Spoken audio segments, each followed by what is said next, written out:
नमस्कार दोस्तों, एक बार हम फिर से उपस्थित हुए हैं आपके समक्ष हिंदी साहित्य का वस्तुनिष्ठ इतिहास पांडे व पांडे से। आइए हम देखते हैं पेज नंबर 32 से। पेज नंबर 32 पर पिछली बार हम लोग राजभाषा का अध्ययन कर चुके थे। अब इस राजभाषा को, जो कि संविधान में कहाँ कहाँ वर्णित है, अब कितने आर्टिकल से लेके कितने आर्टिकल तक है, उसको हम पढ़ते हैं। तो ये आर्टिकल 343 से चालू होता है। यह अनुच्छेद जो है 343 से स्टार्ट होता है। देखते हैं। संविधान में हिंदी भाषा संबंधी उपबंध जो है आर्टिकल 343, संघ की राजभाषा हिंदी और लिपि देवनागरी होगी तथा भारतीय अंकों का अंतर्राष्ट्रीय रूप होगा। किंतु संविधान में अनुमति प्रदान की गई कि 15 वर्ष की अवधि अर्थात 1965 ईस्वी तक अंग्रेजी का प्रयोग किया जाता रहेगा तथा इस अवधि की समाप्ति के बाद भी संसद विधि द्वारा अंग्रेजी भाषा या अंकों के देवनागरी रूप का ऐसे प्रयोजनों के लिए प्रयोग कर सकेगी जो विधि में विनिर्दिष्ट किया जाए। यानी कितने साल के लिए? और 15 वर्ष के लिए अंग्रेजी को अनुमति प्रदान की गई थी। ठीक है। आर्टिकल 344 में क्या है? और एक चीज इसमें और ध्यान रख लीजिएगा कि संघ की राजभाषा हिंदी है और लिपि देवनागरी है। ये भी आता है किस आर्टिकल के तहत है। ठीक है, आगे देखिए। आर्टिकल 344, राष्ट्रपति 5 वर्ष के बाद और उसके बाद हर 10 वर्ष की समाप्ति पर राजभाषा आयोग का गठन करेगा। राष्ट्रपति 5 वर्ष के बाद या इसके बाद हर 10 वर्ष पर राजभाषा आयोग का गठन करके उस पर क्या क्या सुधार करने हैं यह कर सकता है। ठीक है, आगे देखते हैं। आगे है शासकीय प्रयोजनों के लिए हिंदी का आधिकारिक प्रयोग। क्या क्या सिफारिशें हैं? राष्ट्रपति को निम्नलिखित के बारे में सिफारिशें करें। शासकीय प्रयोजनों के लिए हिंदी का आधिकारिक प्रयोग। नंबर 2 है शासकीय प्रयोजनों के लिए अंग्रेजी के प्रयोग पर निर्बंधन। नंबर 3 है उच्चतम न्यायालय उच्च न्यायालय की कार्यवाहियों में और संघ की और राज्य की अधिनियमितताओं के उसके अधीन बनाए गए अधीनस्थ विधान के पाठों में प्रयोग की जाने वाली भाषा। नंबर 4 है संघ के किसी एक या अधिक विनिर्दिष्ट प्रयोजनों के लिए प्रयोग किए जाने वाले अंगों के रूप। 5वां है संघ की राजभाषा तथा संघ और किसी राज्य के बीच या एक और राज्य दूसरे राज्य के बीच पत्रात की भाषा। यह आर्टिकल 344 है।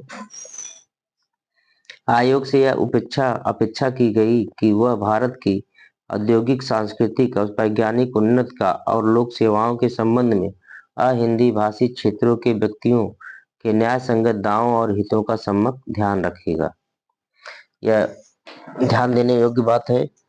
आगे देखेंगे आर्टिकल 345, किसी राज्य का विधानमंडल विधि द्वारा उस राज्य में इस्तेमाल होने वाली भाषाओं में से किसी एक या अधिक भाषाओं को या हिंदी को उस राज्य के सभी या किन्हीं शासकीय प्रयोजनों के लिए अंगीकार कर सकता है।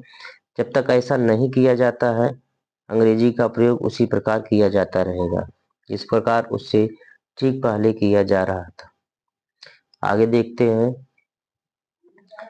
आगे है अनुच्छेद 346। अनुच्छेद 346 में क्या है? अनुच्छेद 346 में संघ में शासकीय प्रयोजनों के लिए प्रयोग किए जाने के लिए तत्समय प्राधिकृत भाषा अर्थात अंग्रेजी एक राज्य और दूसरे राज्य के बीच तथा किसी राज्य और संघ के बीच पत्रात की भाषा होगी। ये 2 या 2 से अधिक राज्य यह करार करते हैं उन राज्यों के बीच पत्रात की भाषा हिंदी होगी तो ऐसे पत्रात के लिए उस भाषा का प्रयोग किया जा सकेगा। आर्टिकल 347, यदि किसी आर्टिकल 347 में यदि किसी राज्य की जनसंख्या का पर्याप्त भाग यह मांग करे उसके द्वारा बोली जाने वाली भाषा को उस राज्य में दूसरी भाषा के रूप में मान्यता दी जाए तो राष्ट्रपति उस राज्य में सर्वस्त्र या उसके किसी भाग में शासकीय प्रयोजनों के लिए उस भाषा को मान्यता देने का उपबंध करता है। ठीक है। आर्टिकल 348, जब तक संसद विधि द्वारा उपबंध न करे तब तक उच्चतम न्यायालय एवं उच्च न्यायालयों में सभी कार्यवाहियां अंग्रेजी भाषा में होगी। इसके अलावा संघ तथा राज्यों के स्तरों पर सभी विधेयकों, संशोधनों, अधिनियमों, अध्यादेशों, आदेशों, नियमों व विनियमों तथा उपनियमों के पत्रित पाठ भी केवल अंग्रेजी में ही होंगे। लेकिन किसी राज्य का राज्यपाल राष्ट्रपति की पूर्व सहमत से उस उच्च न्यायालय की कार्यवाहियों में हिंदी भाषा के प्रयोग को या उस राज्य के शासकीय प्रयोजनों के लिए प्रयुक्त किसी भाषा के प्रयोग को प्रतिकृत कर सकेगा। लेकिन अनिवार्य है कि निर्णय, डिक्रियां तथा आदेश अंग्रेजी में ही दिए जाते रहेंगे। आगे देखिए आर्टिकल 339। आर्टिकल 339 क्या है? संविधान के प्रारंभ में 15 वर्ष की अवधि के दौरान प्रयोग की जाने वाली भाषा के लिए उपबंध करने वाला कोई विधेयक राष्ट्रपति के पूर्व अनुमति, जो कि वह राजभाषा आयोग तथा भाषा समिति के प्रतिवेदन पर विचार करके देगा के बाद ही संसद में प्रस्तुत किया जा सकता है। आर्टिकल 350(1) प्रत्येक व्यक्ति किसी शिकायत को दूर करने के लिए संघ या राज्य के किसी अधिकारी या प्राधिकारी को यथास्थित संघ में या राज्य में प्रयोग होने वाली किसी भाषा में अभ्यावेदन देने का हकदार होगा। किसी राज्य में भाषाई अल्पसंख्यक वर्गों के बच्चों को उनकी मातृभाषा शिक्षा के लिए उचित प्रबंध किया जाएगा। तीसरा है, भाषाई अल्पसंख्यक वर्गों के लिए राष्ट्रपति एक विशेष अधिकारी नियुक्त करेगा। यह अधिकारी उस वर्ग के भाषाई हितों की रक्षोपायों संबंधी राष्ट्रपति को प्रतिवेदन देगा तथा राष्ट्रपति से संसद में रखवाएगा और संबंधित राज्यों की सरकारों को भिजवाएगा। आर्टिकल 351, ये इंपॉर्टेंट है क्योंकि या तो 343 से प्रश्न आता है या तो 351 से। संघ का यह कर्तव्य होगा कि हिंदी भाषा का प्रसार करे, उसका विकास करे ताकि वह भारत की मिलीजुली संस्कृति के सभी तत्वों की अभिव्यक्ति का माध्यम बन सके, ये वाला पार्ट। और उसकी प्रकृति में हस्तक्षेप किए बिना 8वीं अनुसूची में विनिर्दिष्ट भारत की अन्य भाषाओं के प्रयुक्त रूप, शैली और पदों को आत्मसात करते हुए और जहां आवश्यक या वांछनीय हो वहां उसके शब्द भंडार के लिए मुख्यतः संस्कृत से और गौत्या अन्य भाषाओं के शब्द ग्रहण करते हुए उनकी समृद्धि सुनिश्चित करे। ठीक है। पेज नंबर ये 32 हो गया। इसके बाद पेज नंबर 33 के बाद 34। पेज नंबर 34 पर देखते हैं हम लोग। पेज नंबर 34 क्या है? विधानमंडलों की भाषा। संविधान के भाग 5 के अनुच्छेद 120 में संसद की भाषा का उपबंध है। भाग 5 है आर्टिकल 120 में संसद की भाषा को उपबंध है। उसमें कहा गया है कि यह संसद कार्य हिंदी या अंग्रेजी में किया जाएगा, लेकिन यथास्थित सदन का पीठासीन अधिकारी किसी सदस्य उसकी मातृभाषा में सदन को संबोधित करने की अनुमति दे सकता है, यानी वह अपनी मातृभाषा में वह संबोधन कर सकता है। आगे है संविधान के भाग 6 के अनुच्छेद 2 से 10 में राज्य विधानमंडलों की भाषा का उपबंध है। राज्य के विधानमंडल में कार्य राज्य की राजभाषा या हिंदी अथवा अंग्रेजी में किया जाएगा। किसी सदन का पीठासीन अधिकारी किसी सदस्य को उसकी मातृभाषा में सदन को संबोधित करने की अनुमति दे सकता है, अर्थात वह भोजपुरी में, अवधी में, बिहारी में, किसी लैंग्वेज में वह अपने अभिभाषण को प्रस्तुत कर सकता है। सन 1950 ईस्वी के बाद हिंदी की प्रगति राष्ट्रपति राजेंद्र प्रसाद ने सन 1955 में बाल गंगाधर बीजी खेर, ध्यान रखने वाली बात है, बाल गंगाधर यानी बीजी खेर की अध्यक्षता में राजभाषा आयोग का गठन किया। ये प्रश्न पूछा गया है कि जो बाल बीजी खेर जो है राजभाषा आयोग का गठन किया गया, उसकी अध्यक्षता किसने की? तो बीजी खेर ने की थी। इस आयोग में कितने सदस्य थे? 21 सदस्य। राजभाषा आयोग ने अपना प्रतिवेदन 1956 में दिया जो संसद के समक्ष 1957 में रखा गया। राजभाषा आयोग की सिफारिशों की समीक्षा करने के लिए सन 1957 ईस्वी में गोविंद बल्लभ पंत की अध्यक्षता में संयुक्त संसदीय राजभाषा समिति का गठन किया गया। संयुक्त संसदीय समिति में 30 सदस्य थे। इनमें लोक भाषा के 20 तथा राज्यसभा के 10 सदस्य थे। इसने अपना प्रतिवेदन 1959 ईस्वी में दिया। ठीक है। संयुक्त संसदीय समिति के सुझाव पर ध्यान देते हुए राष्ट्रपति ने 2 अस्थायी आयोगों की स्थापना की, जो निम्न है। आगे देखिए।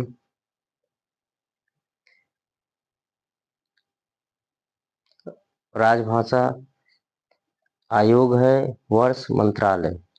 ठीक। राजभाषा विधायी आयोग 1961 विधि मंत्रालय।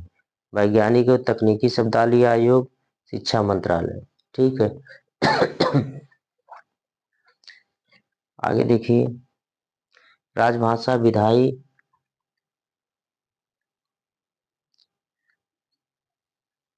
राजभाषा से संबंधित सन 1976 में राजभाषा विधायी आयोग को समाप्त कर दिया गया। ये जानते रहिए, ये इंपॉर्टेंट है। राजभाषा से संबंधित महत्वपूर्ण अधिनियम निम्न है। राजभाषा अधिनियम 1967 में संशोधित फिर हुआ। राजभाषा संकल्प 1968। प्राधिकृत पाठ केंद्रीय अधिनियम 1973। राजभाषा अधिनियम 1976। राजभाषा अधिनियम 1963 में कुल 9 धाराएं हैं। आगे देखिए पेज नंबर 35 पर। पेज नंबर 35 राजभाषा नियम 1976 में कुल 12 नियम है। राजभाषा नियम 1976 के अधीन केंद्रीय सरकार के कार्यालयों को 3 वर्ग क्षेत्रों में विभाजित किया गया, जो निम्न है। क वर्ग क्षेत्र, ख वर्ग क्षेत्र और ग वर्ग क्षेत्र। क वर्ग क्षेत्र में क्या है? पत्र व्यवहार हिंदी में ही किए जाए। ख वर्ग के क्षेत्र में क्या है कि पत्र व्यवहार में द्विभाषिक नीति का पालन हो। ग वर्ग के क्षेत्र में क्या है? पत्र व्यवहार अंग्रेजी में ही किए जाए।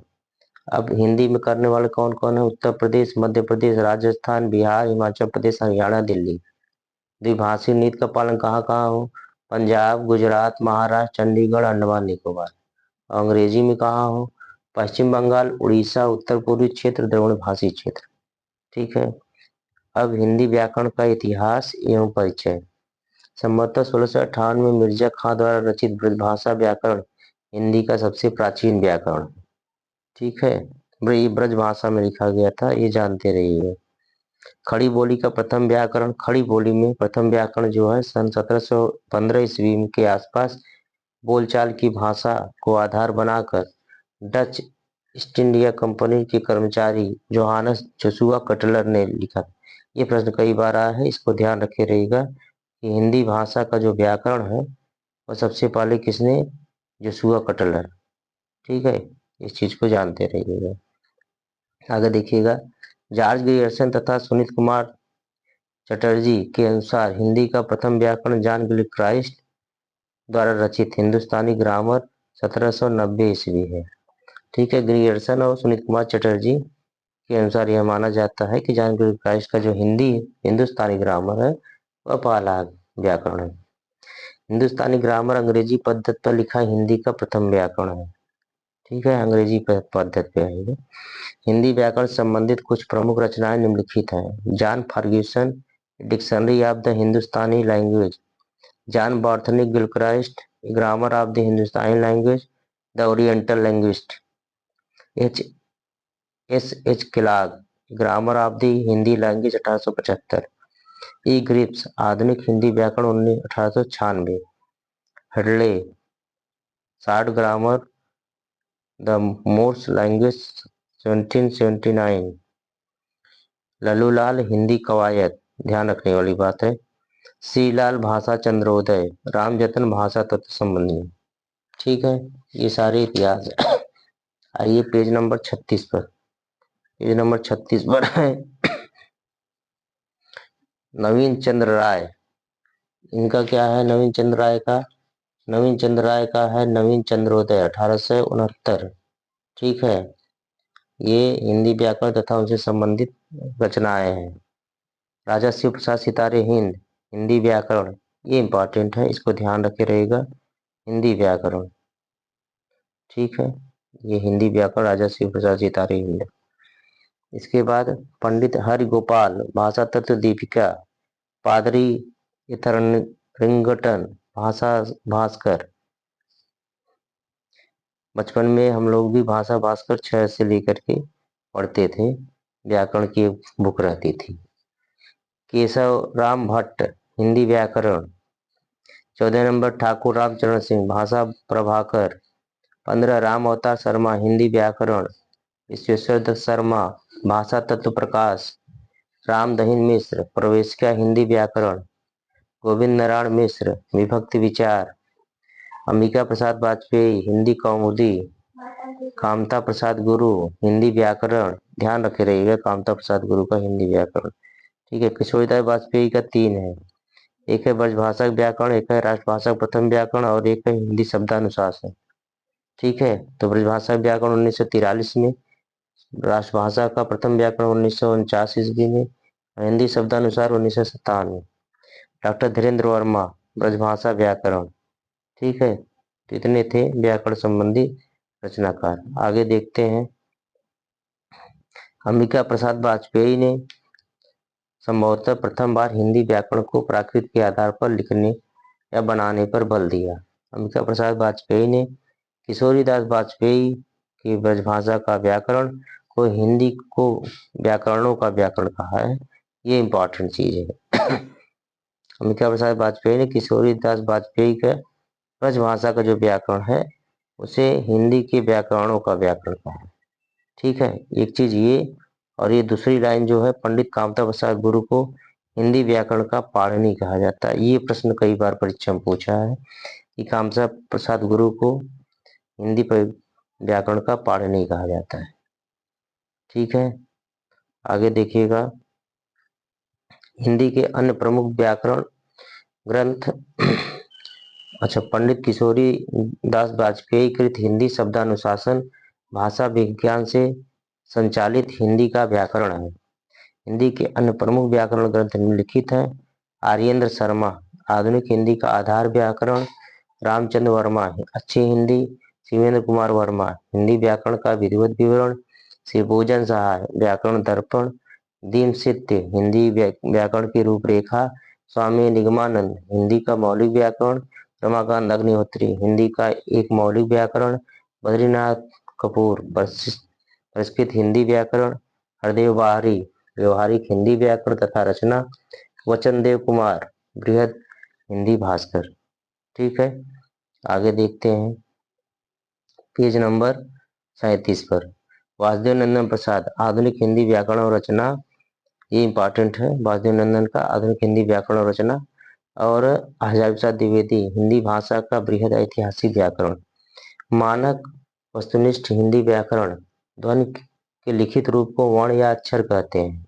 हिंदी के स्वर वर्णों की संख्या 11 और व्यंजन वर्णों की संख्या 33 स्वीकार किया जाता है। हिंदी ध्वनियों का वर्गीकरण। हिंदी वर्णमाला में कुल 52 ध्वनियां हैं। वस्तु वर्णमाला में ध्वनियों की संख्या को लेकर काफी विवाद रहा है। कामता प्रसाद गुरु ने इसे 43 वर्ण माना है। इस चीज को ध्यान रखे रहिएगा। ठीक है। मानक हिंदी वर्णमाला स्वर अ आ इ ई उ ऊ री ए ऐ ओ औ 11 अंग अ तो अयोगवाह है। व्यंजन क्या है? व्यंजन में क ख ग अंग च छ ज इ ठ ठ ड ढ अड़ त थ द ध न प फ ब भ म य र ल व श ख स ह छ त्र ज्ञ स्र। अयोगवांग अंग अंग को अनुस्वार, अह को विसर्ग। द्विगुण में अड़ और अढ़। ठीक है। टोटल 52। अनुस्वार अंग तथा विसर्ग अह का स्वर और व्यंजन के साथ योग न होने के कारण इन ध्वनियों को अयोगवाह कहा जाता है। ये न तो स्वर में गिने जाते हैं न तो व्यंजन गिने जाते हैं, इसलिए इनको अ माने नहीं, योग माने जोड़, वाह माने वाहन। जो वाहन जुड़े होने पर भी व्यंजन के साथ, स्वर और व्यंजन के साथ योग नहीं होता है, परंतु वहन करते हैं। ऐसे व्यंजन स्वर के साथ रहने पर भी उनके साथ योग नहीं होता है, उसे हम अयोगवाह कहते हैं। किशोरीदास वाजपेयी के अनुसार अयोगवाह स्वर के ही अनंतर आते हैं।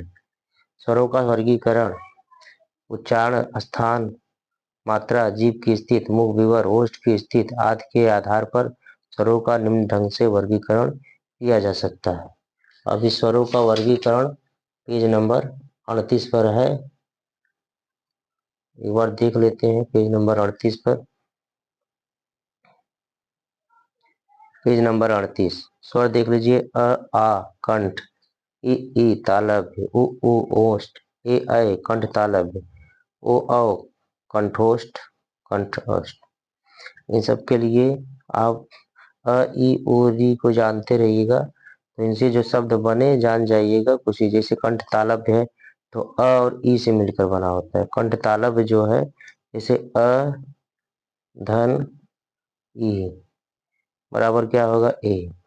तो अ का उच्चारण स्थान क्या है? कंठ है। और ई का उच्चारण स्थान क्या है? तालव्य है। तो कंठ और तालव्य को अगर जोड़ देंगे तो क्या होगा? कंठ तालव्य। ठीक है, तो ए ऐसे ही बना, ऐ ऐसे ही बना है, तो ऐसे ही हम लोग इसका उच्चारण स्थान निकालें। मात्रा जानते हैं, ह्रस्व है, जिसमें बड़ा की मात्रा लगे वो दीर्घ हो जाएगा, और जिसमें छोटी की मात्रा लगे तो ह्रस्व हो जाएगा। तो अ ई उ ई ये सभी ह्रस्व है, और बाकी जितने हैं वो दीर्घ है। आ बड़ा ई, बड़ा ओ, ए ऐ ओ औ। ठीक है। जीभ की स्थिति क्या है? अ में मध्य में, आ में पश्च, ई में अग्र, बड़ी में अग्र, ऊ में पश्च, बड़ा ऊ में पश्च, ए में अग्र, ऐ में अग्र, ओ में पश्च, औ में पश्च। मुख विवरण देखिए। अर्ध विवृत, विवृंत, अर्धसमवृंत, समवृंत, अर्धसमवृंत, समवृंत, अर्धविवृंत, वृंत, अर्धविवृंत, विवृंत। ठीक है ना? मतलब कि मुंह खुला रहेगा और मुंह बंद रहेगा, या तो आधा खुला या तो आधा बंद। ठीक है, तो ये प्रैक्टिकल करके आप लोग देख लीजिएगा कि जिसमें मुंह खुला है, बंद है, आधा खुला है, तो उसके हिसाब से आप ट्रिक बना लीजिएगा। ओष्ठ की स्थिति के आधार पर उदासीन, अवृत्तमुखी, अवृत्तमुखी, अवृत्तमुखी। अवृत्तमुखी मतलब है जिसमें मुंह गोला ना हो, वह अवृत्तमुखी है। जैसे देखिए अ, देखिए वह उदासीन। ठीक है। देखिए आ आ ई ई ऊ में देखिए मुंह गोला हो गया, बड़ा ऊ में फिर मुंह गोला हो, तो यानी ऊ में और ओ औ में मुंह गोला होगा तो उसे वृत्तमुखी कहते हैं। यानी मुख वृत्त के समान अगर हो जाए, होंठ गोला एकदम गोलाकार हो जाए, उससे वृत्तमुखी। तो यह केवल ऊ में और ओ औ में ही हो सकता है, और किसी नहीं, इसलिए अब सब अवृत्तमुखी। ठीक, आगे देखिए। स्वर वह ध्वनि है जिसके उच्चारण में हवा बाद गति से मुख विवर से निकलती है। इसकी प्रमुख विशेषता निम्न है। नंबर 1 है, स्वरों का स्वतंत्र उच्चारण किया जा सकता है। सभी स्वर अक्षरिक होते हैं, सभी स्वर अल्पप्राण होते हैं, सभी स्वर घोषवर्ण होते हैं। व्यंजनों का वर्गीकरण व्यंजनों के दो आधारों पर वर्गीकृत किया जाता है। उच्चारण स्थान, प्रयत्न स्थान। उच्चारण स्थान के आधार पर कंठ, कंठ से, तालव्य, ताल से, मूर्धन्य ताल के मूर्धा का भाग से, दंत दांतों के मूल से, वर से, दंत मूल से, ओष्ठ दोनों ओठों से, दंतोष्ठ नीचे ओठ और ऊपर के दांतों से, स्वर यंत्रिक काकल्य। ठीक है। अब कंठ से किसका किसका उच्चारण है? क ख ग अंग। कंठ से तालव्य, छ छ ज ञ, यस, इचु यशानाम ताल जो है संस्कृत में कहा जाता है। मूर्धन ऋतु रसाणाम जो है यह मूर्धा, यह संस्कृत में सूत्र है। दंत ऋतु लसा नाम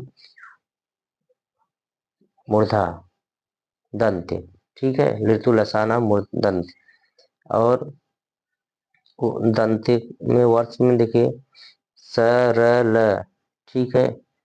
और इसके बाद ओष्ठ कह रहा प फ ब म, दंतोष्ठी में दंत, और ओष्ठ में कौन कौन? व फ स्वर यंत्रिक काकल लिखा है क। ठीक है, आगे देखिए।